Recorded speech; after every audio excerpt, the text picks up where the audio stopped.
Brains. That's right, we're going to get into zombies this week.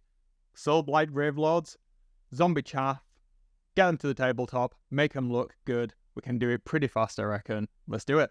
See you after this.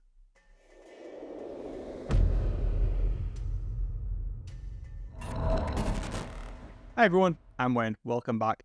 As I said, this week we're going to be tackling zombies, specifically the ones that are going to form the bulk of our army in our Soulblight wow, I cannot say this. They're going to form most of the army in our Soulblight Gravelords army. There we go. I did it. I got it out there. If you've not already, do give me a like, subscribe, and follow if you like this style of content. It's going to be a couple of videos. Well, it's going to be more than a couple, isn't it? It's going to be 8 videos in the run-up to Christmas, getting this army tabletop ready so we can start playing some games and doing some battle reports next year. Playlist up here. I think it's this side. Make sure you follow along. Each part of the army will have a separate video. That said, let's crack on, get straight into it. We talked last week about the colours that we're going to use for the overall theme of the army. We know what we're doing with the basing already because we talked about that as well last week. All we need to do is really get the bulk of this force done. We're going to have 80 zombies making up the army. Pretty daunting ordeal to get 80 miniatures done as fast as possible. Let's see what we can do. Have a look at the process and hopefully you'll get something out of it. Zombies. The zombie horde's going to make up the majority of our army. I'm going to have somewhere between 80 and 100 zombies. Chances are you're going to have a similar amount too. As such, you're probably going to have a lot of repeating sculpts, and what we don't want is those to be really visible on the tabletop. So we want to introduce as much variation as possible in our paint scheme, but we want to have it as efficient as possible, so doing each one individually isn't really going to be viable.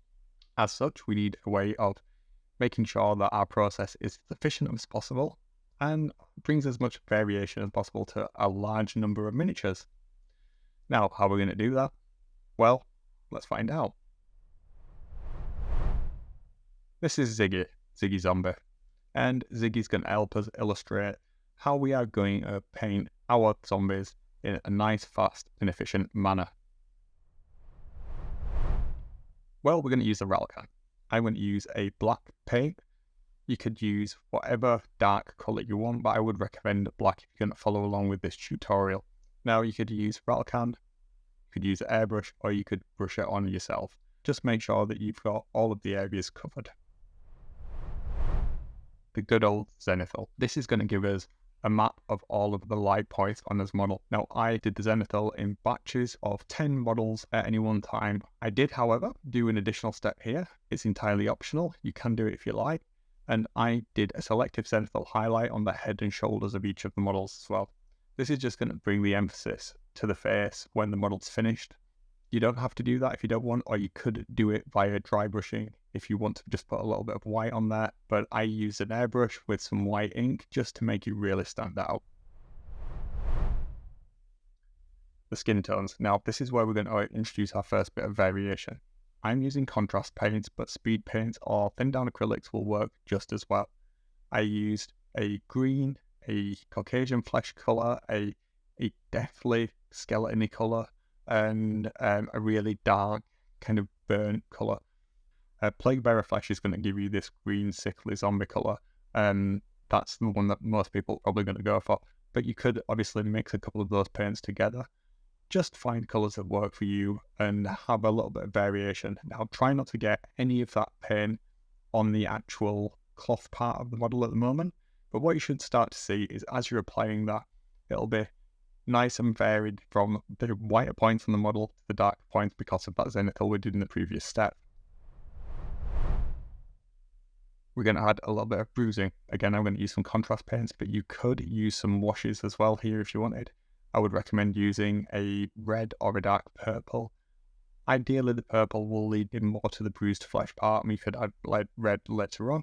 And I'm going to use this around the deeper recesses of the model where I want emphasis to be. So the main part is the eye sockets and around the face. That's going to be where we want to focus the viewer's attention. But also, if you've got any parts of the model where the flesh is being ripped off, you've got holes or bones jutting out, Make sure you put some of this colour around those areas and it'll look like the flesh has started to be ripped, torn, decaying, that sort of thing. But as always, rule of cool, use what you think's best.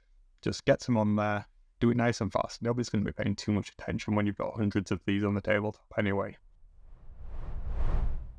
So again, we can introduce some variation into us harmony, can't we? I prefer earthy tones, but I do have a couple of pops of colour. Now again, try and be as neat as possible as you can here, but you don't have to worry about it too much. I would recommend that you pick a good diversity of colours and you try not to use the same colour on the same flesh tone just to add more to that variation. This is going to take you a little while, so grab a cup of tea, sit back, relax, and just get through it. If you wanted, at this step, you could actually call it done. So I'm going to use a deathly pale colour, Dead Flesh from Vallejo, but you can get a similar flesh tone by mixing a light green with a little bit of a bone colour or an off-white. That'll give you Dead Flesh tone. Now, I used this on all of the models regardless of skin tone, and I in fact did it across the entire model. I dry brushed from the top down, only in one direction, and that just picked up on a couple of the high points on the model.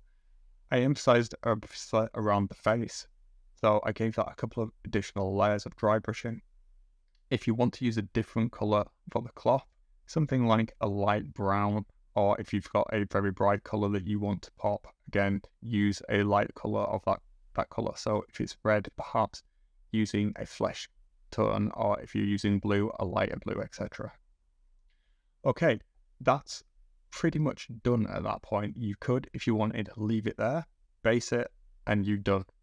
However, I'm going to go on to a few additional steps. You could use an oil wash here. I'm going to use AK Interactive's Dark Brown. I'm going to cover the entire model with this. If you've seen my previous Stormcast videos, you'll see me use this wash before. I love it. It gives the look that I really like. Nice, deep, grimy. If you want to thin it down a little bit, you can use a little bit of white spirit. That's what I did. About a 1-to-1 mix all over the model. And then by the time I got to the last model, I was ready to start taking it off. But if you're only doing a few of these, you probably want to wait 15 to 20 minutes for it to dry enough where you're actually going to get the effect. Using a little bit of white spirit on a cotton bud or a makeup sponge, I then removed some of the wash from the high points of the model. And again, this is rule of cool. You don't have to follow exactly where the light would hit. If you don't like how it looks, then you do you. You take it off the model where you think it's going to look cool.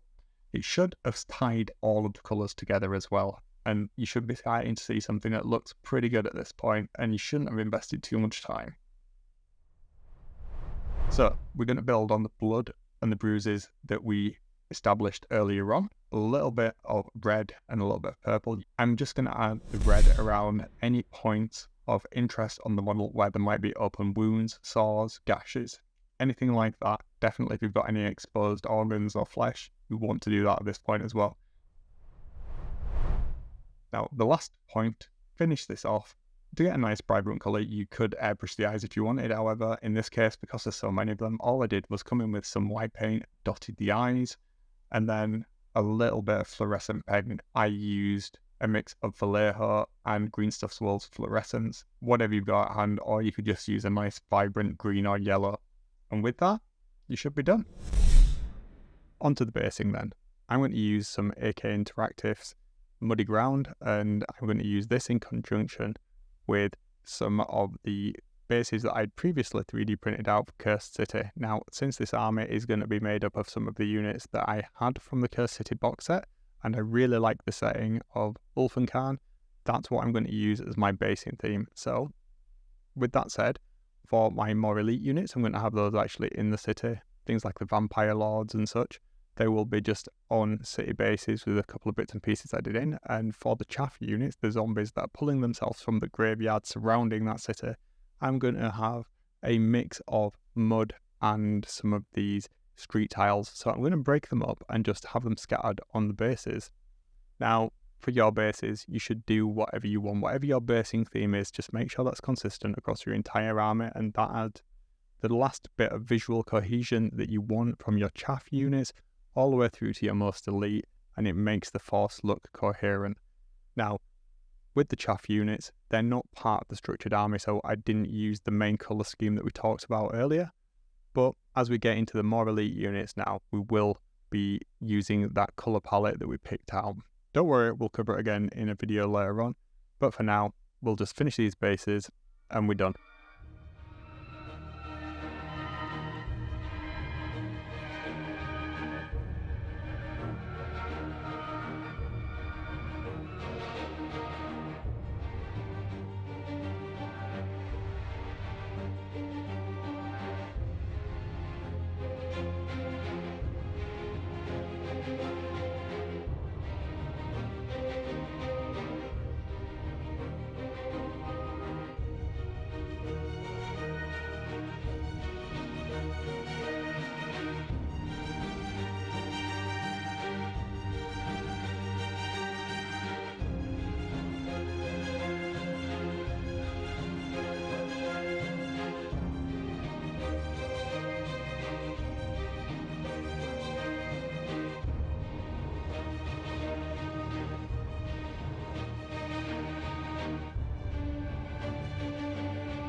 Well done. If you're following along, you did it. You might not have 80 zombies. You don't need 80 zombies. I just happen to have 80 of them. Why not paint them all? They're done then. They're out of the way. Really good for reinforcing units. And like the good tar pits, aren't they? I'm saying that like I know what I'm talking about. I genuinely don't, because I've never played this army before. But I've read a little bit, so we'll go with that. Did you like this video? If you did, leave me a comment. Give me a subscribe. Let me know what you think. Have you used this process? Let me know down below, and I'll see you next week. We're going to get on with dire wolves and some fell bats. Right, I'll see you then. Have a good hobby week. Catch you later.